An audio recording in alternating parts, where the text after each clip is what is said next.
30వ సంకీర్తన 2వ చరణము. నేను నీకు మొర్రపెట్టగా నీవు నన్ను స్వస్థపరచుతివి.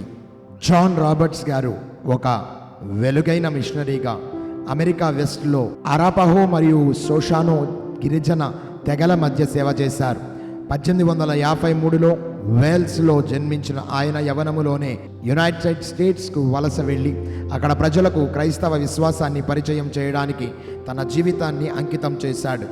1873లో మిషనరీగా నియమింపబడిన ఆయన వ్యయ ప్రయాసాలకు ఓర్చి వేరు తెగల మధ్యలో పనిచేసి విద్య, వైద్యం మరియు ఆధ్యాత్మిక మార్గదర్శకత్వాన్ని అందించాడు.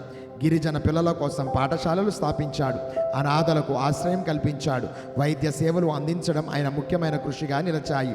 ఆయన ప్రబోధం వలన అనేక గిరిజనులు క్రైస్తవ ధర్మాన్ని స్వీకరించారు. 1949లో తుదిశ్వాస విడిచేటప్పటికీ ఆయన సేవలు చిరస్థాయిగా నిలిచిపోయి